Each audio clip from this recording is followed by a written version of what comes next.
welcome to students.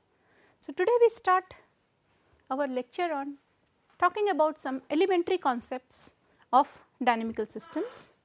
We had looked into what we call as discrete dynamical systems.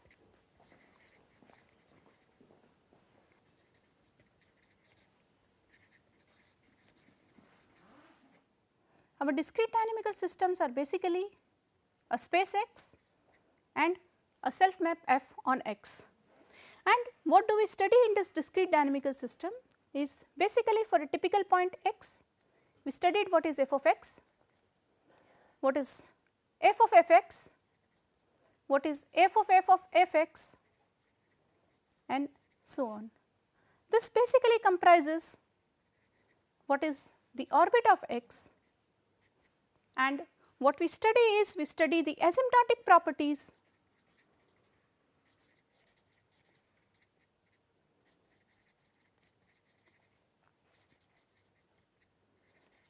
of orbits for every x in X. Now, what happens if f is a homeomorphism? So, if f is a homeomorphism,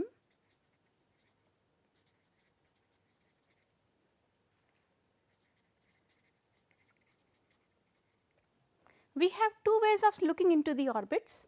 So, we look into the forward orbit of x, which is again here it goes as x, fx, f square x, f cube x and so on. And there is also a possibility of looking into the backward orbit of x. So, the backward orbit is basically your x, f inverse x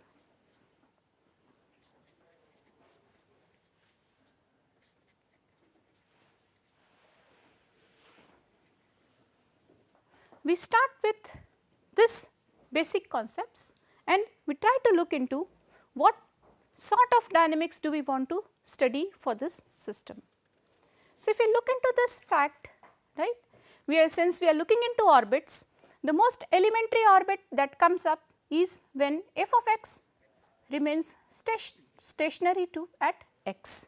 So, x is a stationary point and this is what we called as a fixed point. So, x is a fixed point in this case. The second elementary observation that one can make is what happens when fn of x, that means after nth step the orbit returns back to x. So, in this case we say that x is a periodic point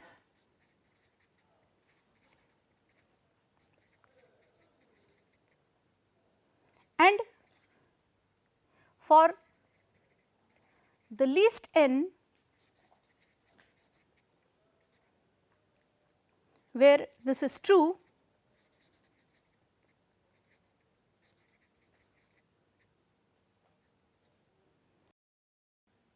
we call n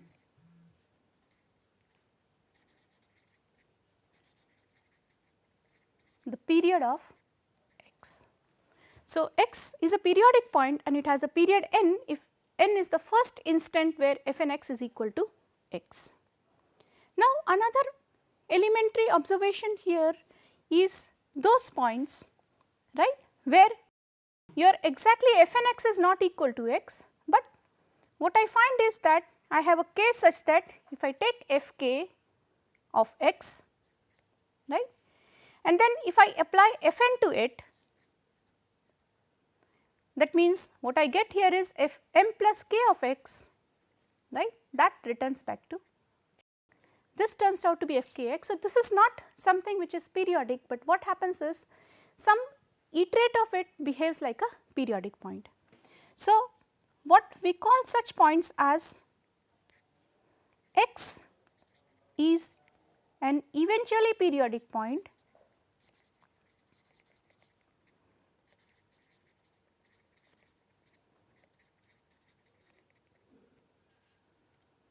now. In all the three cases, what we observe is that the orbit of x here is finite, and the orbit of x is finite only in these three cases. So, when orbit of x is infinite, it becomes a totally different case, right, which again we shall study what happens in particular for those cases. So, how do we study these orbits, or how do we make these elementary observations? So, we find that, let us look into some kind of elementary spaces, and the best way to look into the dynamics or observe elementary things about dynamics is to study the phase portraits. So, let us now look into what are phase portraits.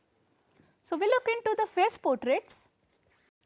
Say for the system we have the real line and we have f, and let us first look into the phase portraits for fx equal to say minus x. For phase portrait we simply look into the real line. Now, what happens over here?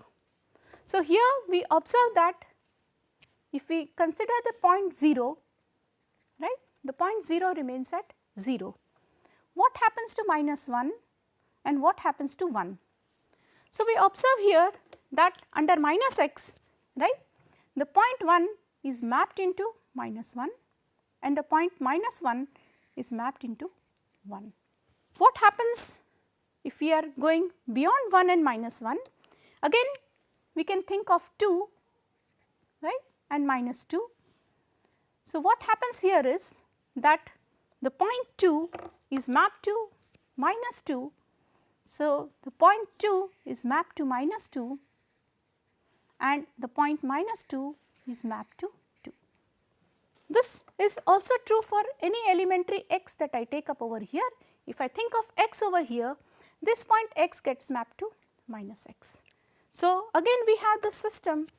So, the phase portrait here is very simple, right, and we can diagonalize everything, what happens to all the points. The scenario, the dynamics of this system is very clear from this particular portrait. So, what we have is we have x, we have for this particular system we have 0 is a fixed point here and any other point happens to be a periodic point of period 2. So, the dynamics here is very simple for all points on the real line, right. 0 is a fixed point, so it is a point of period 1 we can say, and all rest of all the points are periodic points of period 2. Let us now look into the case of fx equal to x square.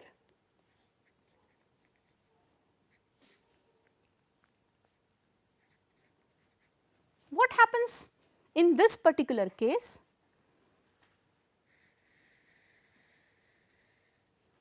So, if I look into this particular case, again my point 0 remains as it is, again 1 would remain as it is, and I look into minus 1 is mapped to 1.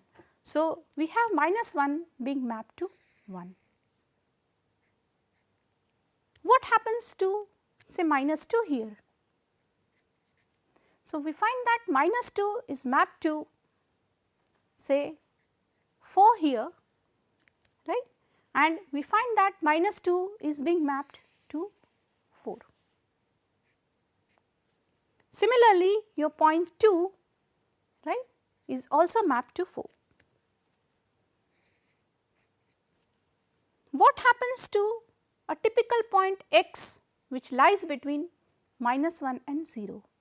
So, if I take this x lying between minus 1 and 0, this typical point x is mapped to x square. So, it is mapped to a point between 0 and 1, but with a lesser magnitude.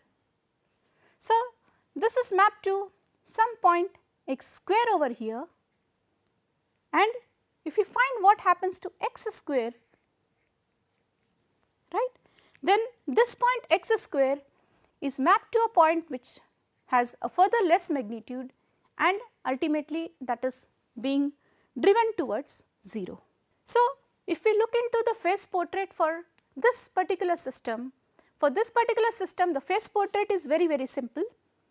All the points on the left of 0 are mapped to the points on the right of 0.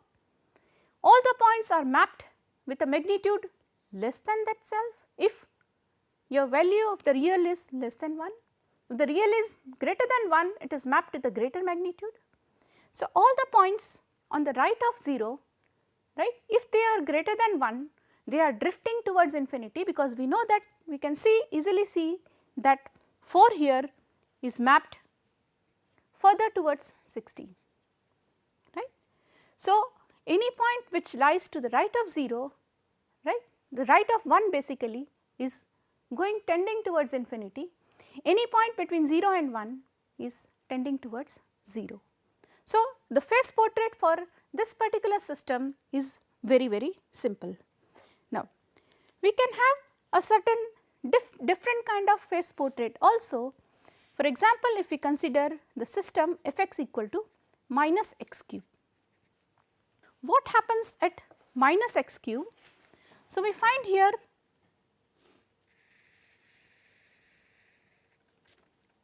that our system, our 0 remains as it is. What happens to the point minus 1? So, the minus 1 under x cube is mapped to minus 1, but then it is minus x cube. So, it gets mapped to 1. So, your minus 1 is mapped to 1. What happens to any point between 0 and 1? So, if I think of typical x over here, since x itself will be mapped to x cube, right, since it's with a lesser magnitude, but then it is mapped to minus of that. So, it is mapped to a point with a lesser magnitude minus x cube. So, ultimately if we try to look into and what happens to a point which has value greater than minus 1. So, supposing I look into the point 2 over here, or I look into the point minus 2 over here, then minus 2 is mapped to basically minus 8, and minus 8 gets mapped to 8. So, the phase portrait here happens to be very simple. If I look into the points which are less than minus 1, so these are mapped to a point of a very higher magnitude on the right hand side of negative of that part, right, on the right hand side of 1. Now, any point which is greater than 1, right, is mapped again to a point which is of greater magnitude, right, and that goes towards the left of minus 1. Your point minus 1 is mapped to 1, your point 1 is mapped to minus 1, your point x is mapped to minus x cube, and if I look into minus x cube, it is again mapped to some point which is of lesser magnitude, right, but it goes towards left of 0 and it spirals around 0. You can think of this part, it spirals around 0, right, to basically in the end converge towards 0. So, the phase portrait for this particular system is very simple. So, you find that this part, right, to the left of 1, it basically is going towards with a higher magnitude, it is going to the right of 1, the higher magnitude is going to the left of minus 1, the left of minus 1 with a higher magnitude is going to the right of 1. What happens between minus 1 and 1? So, between minus 1 and 1, we find that again it is spiraling around 0 and the magnitude decreases and it ultimately converges to 0. So, the phase portrait is a very simple way of looking into the system. Now, we can have other systems also, and let us look into one such example. So, let us look into the example fx equal to 1 minus x square.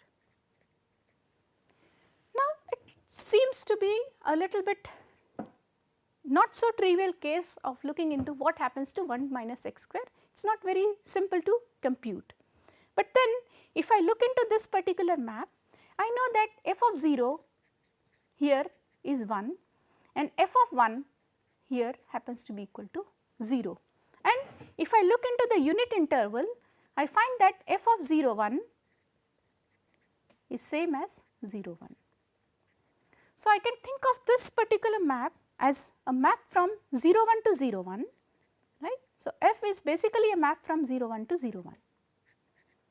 Supposing I want to study the dynamics of this map only in the interval 0 1. We need to look into what sort of orbits can we expect from the points over here, and ultimately since it is very difficult to see, okay fine, I have a periodic point of period 2. So, I have a period 2 orbit over here where 0 goes to 1 and 1 goes to 0. But then what comes to my rescue is we know some results from analysis. So, we know this Brouwer's fixed point theorem.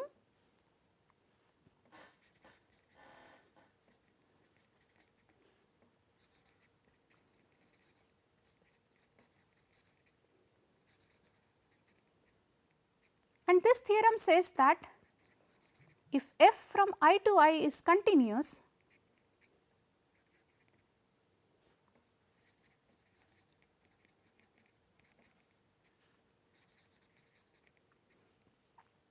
then f has a fixed point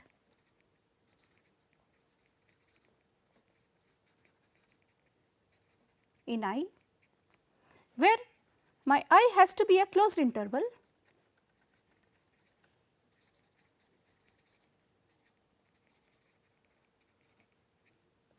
So, for a closed interval, Brouwer's fixed point theorem guarantees that there has to be a fixed point. And so, if you look into f x equal to 1 minus x square, it should have a fixed point in the interval 0 1. So, what is this fixed point? Of course, we can look into this fixed point by solving the equation f x equal to x, or basically these equations would turn out to be x square plus x minus 1 is 0, which gives me x equal to minus 1 plus root 5 by 2.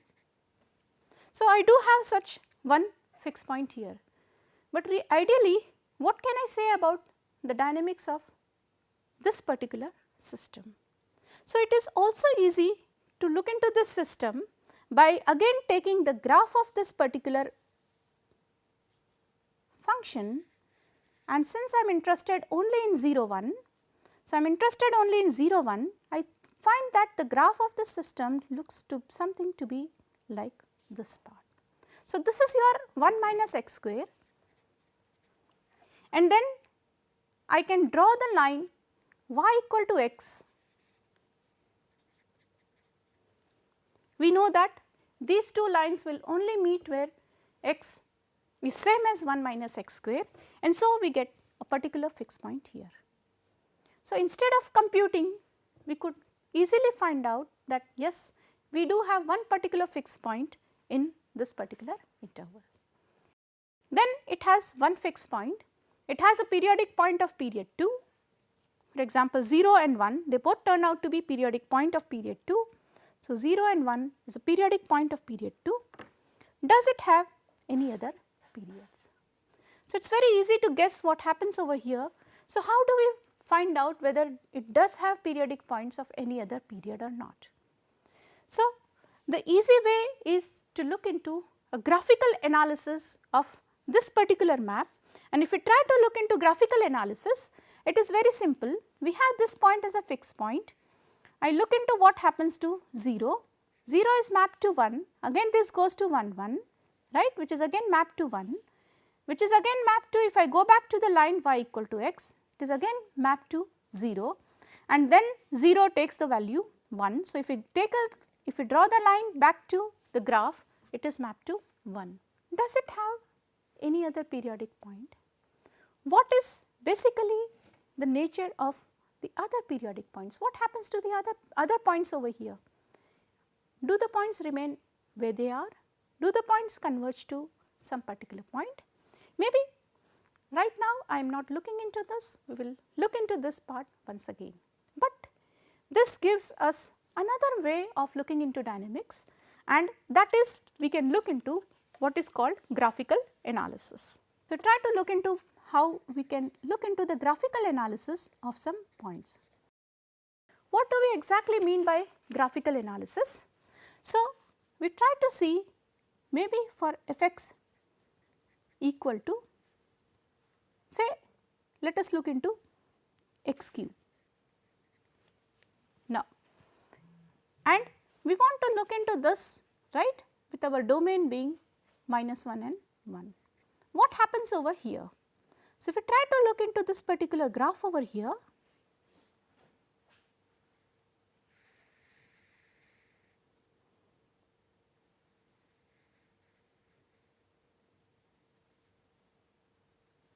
so the graph goes something like this.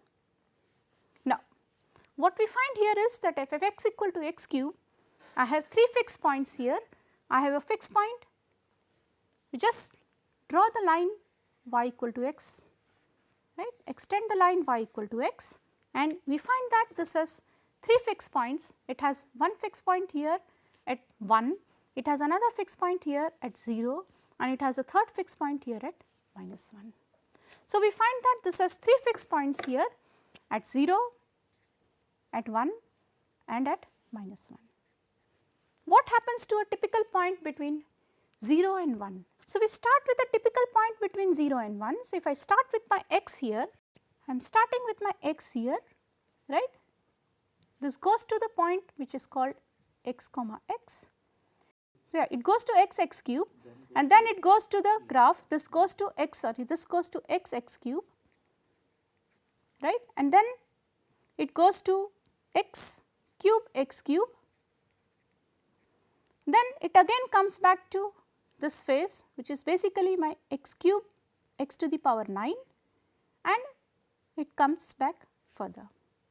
Typical point between -1 and 0, right. If you look into any x here, it comes back here to this particular point. So, I start with this point, this was my point x and this is my point y.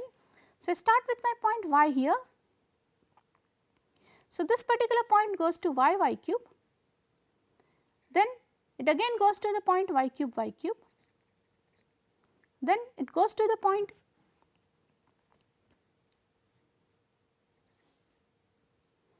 y cube y9, right, and we ultimately find that it converges towards 0. So, the graphical analysis of this particular dynamical system is very simple. What happens here is that 0 remains 0, 1 and -1 remains fixed, but all the points, all the rest of the points, right, their orbits are converging towards 0. What happens to points beyond that, right? Very easy to guess that the points to the left of -1 will be tending to -infinity, the points to the right of 1 will be tending to infinity. Let us now look into another particular graph, say fx equal to 2x minus x square. We look into fx equal to 2x minus x square, and now we try to see what happens over here between 0 and 1. So, I am not interested in further, I am looking into what happens between 0 and 1, and we find that if I draw this line, right, at 0 it takes the value 0 and at 1 it takes the value 1. So, this is something which looks like this between 0 and 1. So, I have 0, I have 1, right. It takes this value between 0 and 1. So, I have 2 fixed points here, I have a fixed point at 0 and I have fixed point at 1. Now, what happens to this particular graph as between 0 and 1? What are the orbits of all the points here between 0 and 1? So, we typically look into what happens to the points over here, then we find that any point over here goes towards this graph, right. Then it converges to 1. By graphical analysis, we find that any point over here, right, you start with any point over here, right, it goes further, right, and it converges to 1. So, by graphical analysis, it is very simple to say that this will not have any other periodic points, right. It has only one point periodic point, that is it has 2 fixed points 0 and 1, and rest of all the points they move towards 1. So, let us try to see what happens in cases where we cannot draw graphs. So, we can think of them to be simple examples. So, let us consider the example of a circle. So, we all know what is a unit circle. So, I am looking into the unit circle S1, right, and I want to take a particular map T defined by a constant alpha. I am looking into this particular system, and this system is very simple. When I look into my S1, right, my S1 happens to be a circle, the unit circle. I can think of this, right, and any point on the circle can be specified by theta. So, it can be parameterized by theta. So, my function happens to be very simple, my T alpha of theta, right. I can say that this is nothing but theta plus alpha. So, I start with a point over here, I know that this point is my theta, right, and what it does is it is nothing but it jumps to another point which is my theta plus alpha. Where does this point theta plus alpha do? So, this theta plus alpha also does nothing but it jumps again theta plus alpha. So, we get here something called theta plus 2 alpha, right. Then it goes to something over here which is nothing but theta plus 3 alpha and so on. So, my system is very simple over here, that the orbit of point theta, right, if I look into what is my orbit of point theta.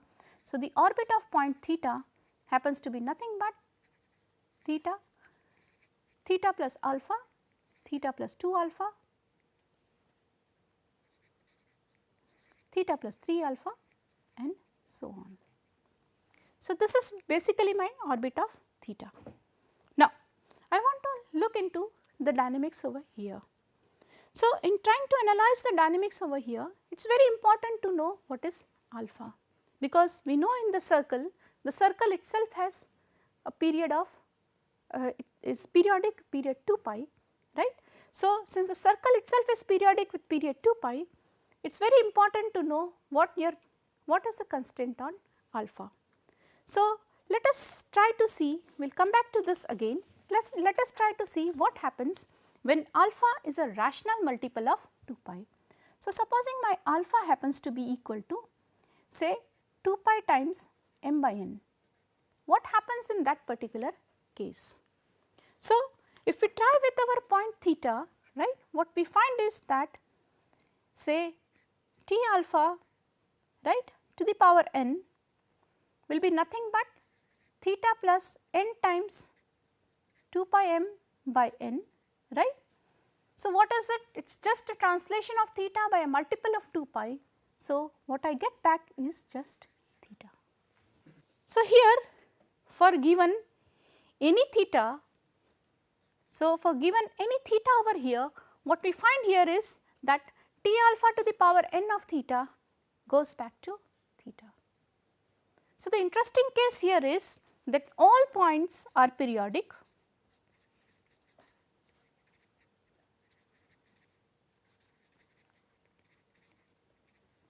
with period theta,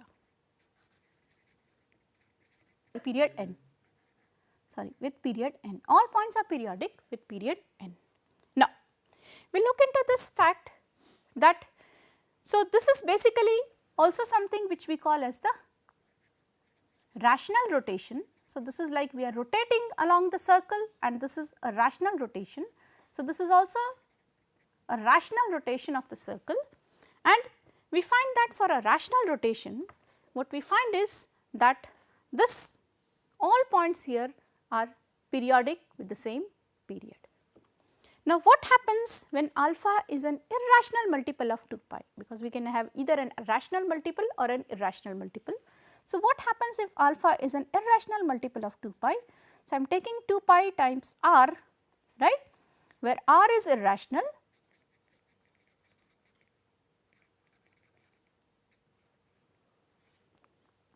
So, this is basically typically I should say this is an example of an irrational rotation.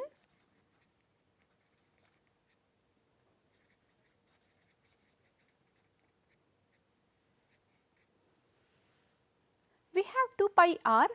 So, I know that typically if I look into my T alpha to the power n of theta, right, it is just going to be my theta plus n alpha, and if at any instant if I find that there are 2 iterates which are going to be equal, supposing T alpha k1 of theta should be same as T alpha k2 of theta, right, then that would imply that k1 is equal to k2, because theta plus alpha k1 theta plus k1 times alpha will be same as theta plus k2 times alpha, right, which would imply k1 equal to k2 in the sense because my k1 minus k2 should be some kind of a integer, right, and integer multiple of 2 pi, right. Since my alpha is a rational, that would imply k1 equal to k2. So, if I now look into my typical orbit of theta, I find that this theta, this T alpha theta, this T alpha square theta, right, these are all distinct. Now, these are all distinct. Think of that. Let us come back to our circle again. What is our circle here? So, we find that we have the unit circle. It is a closed and bounded subset of R square, right, it is a compact space, right. And we very well know that for a compact space, if I have an infinite set, that infinite set will always have a limit point. So, this particular infinite set, which is the orbit of theta, right, always has a limit point, and hence I will have some 2 values, right, since this has a limit point, right. So, there will be some point where it converges, where the orbit, where a subsequence of this converges. So, I will always have some kind of m and n such that if I look into mod of T alpha m of theta minus T alpha n of theta, right, this modulus will be less than some epsilon. Now, I can assume my k to be equal to m minus n, assuming that my m will be the bigger iterate than n. Then what does this imply? That my T alpha k theta minus theta is less than epsilon. Now, I am using the fact here that our function, right, basically preserves the length here. It is an isometry, it preserves the length here because every time it is just moving, it is just cutting an angle, it is just cutting arc length of alpha. So, every time you have the same arc length there. So, this is basically typically an isometry, and I am looking into the isometric property. I can say that if this happens, if I assume that this, then that means that T alpha k of theta will be within epsilon range of theta. Now, what does that give us? So, let us typically look back to our example. What does that give us? So, in that case, what we get here is that I have, perhaps I am looking into T k theta here. So, I have theta and T k theta over here. So, what happens next here is that I have theta, this theta plus alpha and T k theta plus alpha somewhere over here. So, T k plus 1 theta over here, and what I find is that every time I have this cutting itself, right, in range of theta. Now, I also know that no point in the orbit can come back to itself. So, when I look into all these arc lengths, right, they will never be coming overlapping each, they will never be basically superimposed on each other, they could be overlapping. And then since this keeps on moving all the fact, what we have done is actually what this does is that in small arc lengths of less than alpha, we are basically covering the whole circle. So, the whole unit circle is covered in small units of, is covered by small units of alpha, and that tells me that basically typically everywhere you will find one point, you will at least find one point in the orbit of theta, which means that the orbit of theta happens to be dense. The orbit of theta is dense in your S1. So, orbit of theta is dense in S1, right, and you can easily see that for an irrational rotation, the orbits are very simple. Simple, I would say that we do not have any periodic point here because look into the entire orbit of any theta, right. All the points in the orbit are distinct, there is no periodic point, there is no eventually periodic point, but it has a better property that if you look into all the orbits, right. So, for any theta its orbit densely covers S1. So, the orbit of all the points here is dense. So, we find that for when you have an irrational rotation, the orbit here is dense. Now, we try to look again into the circle, and this time I am looking into a different example. So, you have S1,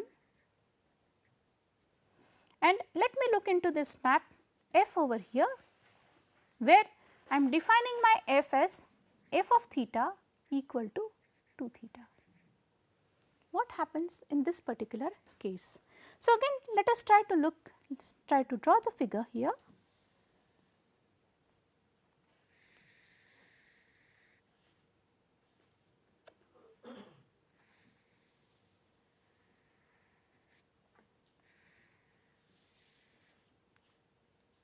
So, we try to draw the figure here.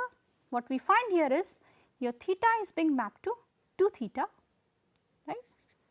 Then where is 2 theta being mapped to? So, 2 theta will be mapped to 4 theta, 4 theta will be mapped to say 8 theta, 8 theta is mapped to 16 theta and so on. So, we get again back 32 theta, which would come back over here. So, now look into this fact. Now, this is a case of a homeomorphism here, right. So, I can also think of looking back into what is, so where is theta mapped to? So, it is mapped to here. So, if I look into f inverse, my f inverse of theta is basically theta by 2, and where does this map to? So, this maps to somewhere theta gets mapped to theta by 2, theta by 2 gets mapped to again theta by 4 and so on, right. Now, what happens for if I want to look into the dynamics of this particular system? So, the dynamics of this system is really very simple, because I know that f of 0 is mapped to 0. Where is theta being mapped, right? I am always increasing the argument, right. For any argument theta, the argument is increased by twice its range. What happens to the minus case? What happens to f inverse? F inverse, where is my minus theta being mapped to? So, if I look into my minus theta here, right, my minus theta is mapped to minus 2 theta, minus 2 theta is being mapped to minus 4 theta and so on. But here I have 0 which is being mapped to itself. So, what happens in this particular case? What happens in the case of 0? What happens to the rest of the points between 2 theta and theta? If I look into this arc between theta and 2 theta, it is mapped to a bigger arc, right, which goes from 2 theta to 4 theta. Now, this is again being mapped to a bigger arc between 4 theta and 8 theta. So, somewhere along you get a point n such that if I look into what happens to if n, right, of this arc, I am talking of this arc between theta and 2 theta, right. So, this arc would have covered the whole circle, right. So, f n of this would basically have covered the whole circle, it would be whole of S1. We have a fixed point here 0. What happens typically when I am looking into the negative part, right, looking into the minus part over here, right. So, what is f inverse doing is that between theta and 2 theta, the arc length reduces to half, right. It is mapped to theta, theta by 2, then theta, theta by 2 is mapped to theta by 2, theta by 4 and so on. So, the points here, right, the arc length here is decreasing. In the negative case, the arc length is decreasing, but ultimately what happens to a typical point theta over here? Theta is always mapped to 2 theta, 4 theta, so on and so forth. Whether it is close to 0 or it is far away from 0, it is always mapped in this particular region. And since at some particular point you find that this particular arc length is converging, is basically expanding to whole of S1, right, some point it will take the value theta. 0, right. If it takes the value 0 everywhere, right, if for every typical theta it takes the value 0 at each and every point, we know that 0 remains fixed, then everything will remain fixed, right. But the expansion is so great, at some particular point in between it, they definitely will take the value 0, then it will remain stuck at 0, and the rest of the points will again travel back to expand, will expand the rest of the points, or maybe the rest of the arc length, right, will expand again to form the whole of S1. So, since at each and every point we are doubling the length here, right. So, this also can be said called a doubling map, right. So, this doubling happens at each and every stage and it covers the whole of S1.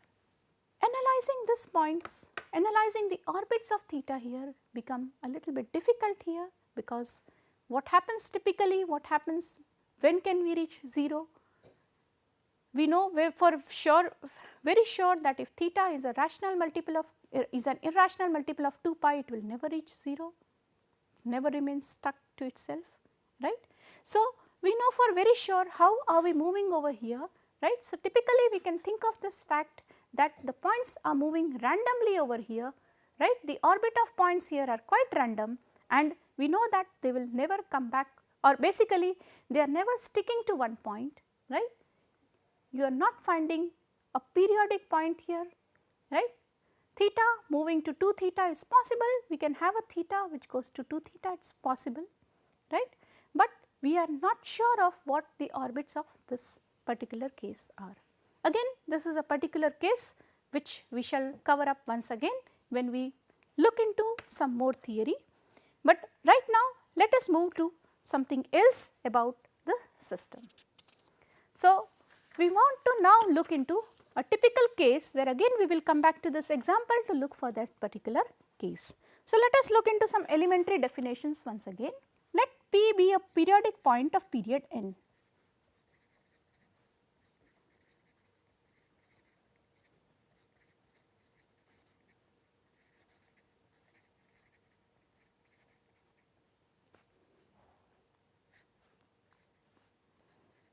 A point x is called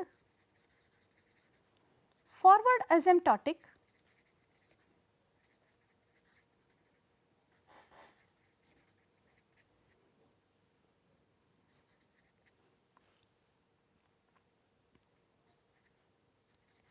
if I take fkn of x, right, it converges to P, or I can say that limit as k tends to infinity, fn of x is same as P. Then we say that a point x is forward asymptotic to P. Now, we look into the stable set of P, so I call it as Ws of P, right, which is basically the set of all points, right, which are forward asymptotic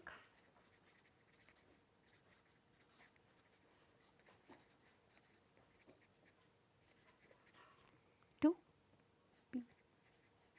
So, this is basically called the stable set of P. Now, let us come back to some examples that we have done earlier. Let us look into these cases again. We find here that this 0 is a fixed point. What are all the points? So, this is periodic point of period 1. What are all the points which are forward asymptotic to 0, or what is the stable set of 0? So, what is the stable set of 0 in this particular case? There is no point, right, because which converges to 0. What is the stable set of 0 here, right? The stable set of 0 happens to be equal to singleton 0, right. What happens to the stable set of any other, now any other point over here happens to be a periodic point of period 2, right. So, I can say that any other point here is P, right, and what is the stable set of P? It happens to be P itself, right. So, we find that this basically is P itself. Let us look into this particular case f x equal to x square. Again here my 0 happens to be a fixed point. What is the stable set of 0? What is the stable set of 0? We find that all points between minus 1 and 1, right, they are basically converging, their orbits are converging towards 0. 0 is a fixed point, their orbits are converging towards 0. So, the stable set of 0 happens to be minus 1, 1. Now, we have 1 also is a fixed point, right. What is the stable set of 1? The stable set of 1, I find 2 points here, right, 1 and minus 1.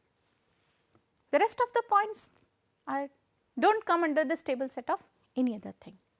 Let us look into this particular case f x equal to minus x cube, right.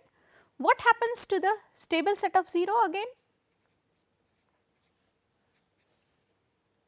The stable set of 0 again we know that everything else comes to 0, right. So, this is minus 1, 1, and again what happens to the stable set of 1? Let me now look into the stable set of minus 1, right, just same as minus 1 goes to maps to 1, right, and where is 1 mapped to? It is mapped to minus 1, right.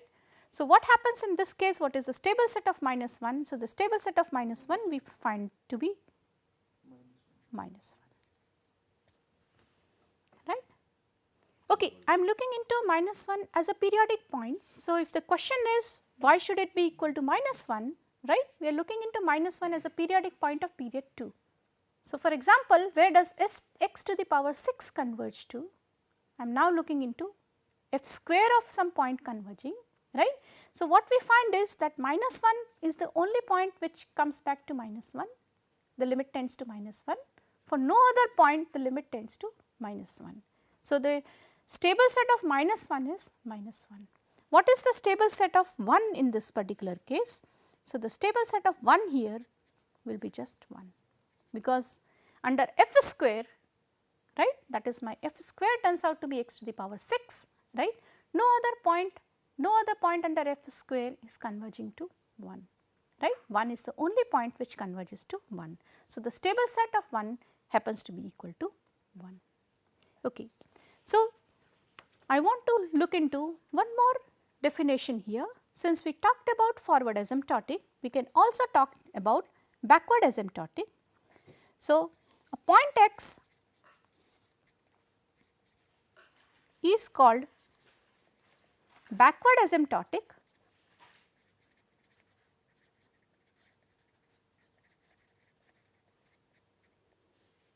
to P if f minus k n x tends to P, or I can say that take limit as k tends to minus infinity, f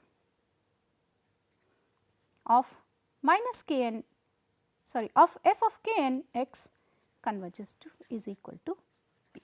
So, this is basically called the backward orbit, and this basically one can think of this when f happens to be a homeomorphism, right, and we think of this to be the unstable set of P.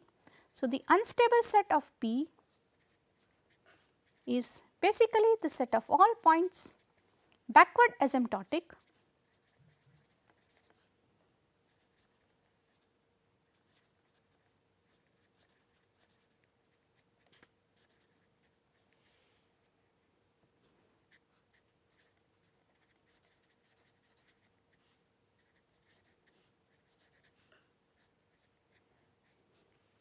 we can think of. Again, let me go back to just one example over here. Let us look into f square equal to x square, right. What I know that 1 also happens to be a fixed point here. What is the unstable set of 1 in this particular case?